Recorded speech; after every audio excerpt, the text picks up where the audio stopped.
साथियों नमस्कार, स्वागत है हमारे YouTube channel the way of study में। साथियों कुछ लोगों की क्यूरी आ रही थी, कुछ लोगों के कमेंट्स मैंने काफी दिन बाद जो है सो पढ़े हैं। उसमें मेरे को यह दिखा है कि बहुत सारे लोगों का यह क्यूरी है कि थंब मिसमैच से रिलेटेड कि आखिर मिसमैच होने पे जो है क्या और किस तरह की परेशानियां जो है उनको सामना करना पड़ रहा है। तो चलिए हम लोग कमेंट को पढ़ते हैं और कमेंट के का एक एक क्यूरी जो है उसको पढ़ के और उसका क्या विश्लेषण या उसका क्या आगे होगा उसके बारे में हम लोग बात करते हैं।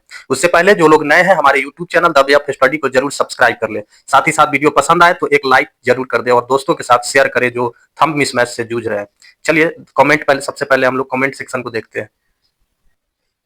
तो दोस्तों जो पहला कमेंट है वो जो ग्रेजुएशन एनटीपीसी पेपर में बायोमेट्रिक हो गया और अंडर ग्रेजुएट एनटीपीसी में बायोमेट्रिक फेल हो गया, ये कैसे हो गया?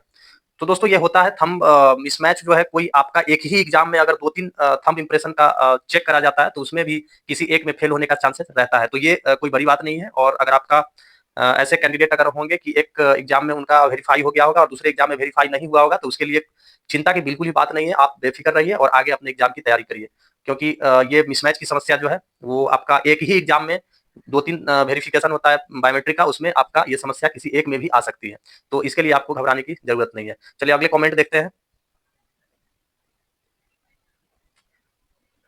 अगले कमेंट में भी दोस्तों एक और है कैंडिडेट, उनका मेरे साथ भी ऐसा ही हुआ था। यानी इस तरह के सीन आपको बहुत सारे देखने को मिल जाएंगे। यहाँ एक और कमेंट है कि thank you sir, same with me. यानी कि इस तरह के प्रॉब्लम वाले 2-3 यानी ऐसा ज्यादातर देखने को मिला है कि मेरे भी कई एग्जाम में मेरे को प्रॉब्लम नहीं हुआ।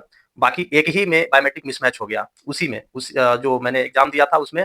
और सब CBT 1 CBT 2 ये सारे का सारे जो है सो मैं मेरा बायोमेट्रिक जो है सो ले लिया गया। बट मेन डीबी में जो है उसमें जो है मिसमैच हो गया था। घबराने वाली कोई बात नहीं है, मिसमैच होता है और उसका मैनुअल बायोमेट्रिक लेके आपका जो है सही कर दिया जाता है। अगले कमेंट को देखते हैं। एलपी साइको की परीक्षा थी, एंट्री में मेरा बायोमेट्रिक और फोटो मैच हो गया और एग्जिट के समय में फोटो तो मैच हो गया परंतु बायोमेट्रिक मैच नहीं हो पाया। लगभग आधे घंटे तक कई बार बायोमेट्रिक लिया गया, मैच लिया गया लेकिन मैच नहीं हुआ। एक बार पर साबुन से हाथ धोने पर 87% मैच हो गया। इन्विलेटर ने कहा कि अब की बार 90% से ज्यादा हो जाएगा तो वेरीफाई कर देंगे, लेकिन उसके बाद 0% ही हुआ। मेरा 2 बार फिंगरप्रिंट 0% पर ही ले लिया गया। मैंने जब आवेदन लिखने को बोला तो उसमें भी उन्होंने मना कर दिया कि 2 बार वेरिफिकेशन हो गया है, अब दिक्कत नहीं होगा। तो इसमें कैंडिडेट का कहना है कि इनका कहना है कि क्या मेरी परीक्षा अच्छी गई है, पर डर लग रहा है कि मुझे डीबी से बाहर तो नहीं कर देंगे, क्या समाधान हो सकता है इसका? दोस्तों ये जो सवाल है यही बहुत सारे लोगों का ये क्यूरी रहता है और बहुत सारे लोगों का ये प्रॉब्लम जो है सो देखने को मिलता है, क्योंकि एक ही एग्जाम में और सब जो बायोमेट्रिक होता है वो वेरीफाई हो जाता है और या इमेज वेरीफाई हो जाता है और किसी एक में जो है बायोमेट्रिक जो है वो वेरीफाई नहीं हो पाता है। तो इसमें जो आपका जहां तक कैंडिडेट का पूछना है डीबी के बारे में, तो आप बेफिक्र रहिए। आपको डीबी में जो है सो आप आराम से जाएंगे और डीबी में वहां पे अगर बायोमेट्रिक आपका प्रॉब्लम होता है तो वहां पे आपका मैनुअल जो बायोमेट्रिक होता है, जो आपका थंब जो होता है उसका इंप्रेशन जो होता है, एक जो मैंने वीडियो में ऑलरेडी बता चुका हूँ, वो थंब का इंप्रेशन आपका जो ब्लैक स्याही वगैरह होता है उससे लेकर के और मतलब उसको चेक करा जाता है एक्सपर्ट के द्वारा। चेक करके और उसके बाद अगर आपका जो अगर आप जेन्युइन कैंडिडेट है तो आपको बिल्कुल ही जो है पास कर दिया जाता है मैनुअल बायोमेट्रिक जो चेकर होते हैं उनसे चेक कराने के बाद।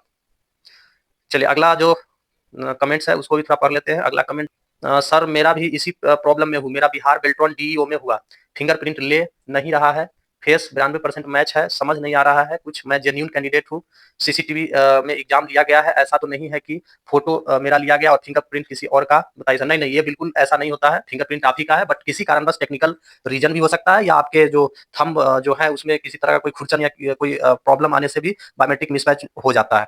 तो इसमें कोई घबराने की बिल्कुल बात नहीं है।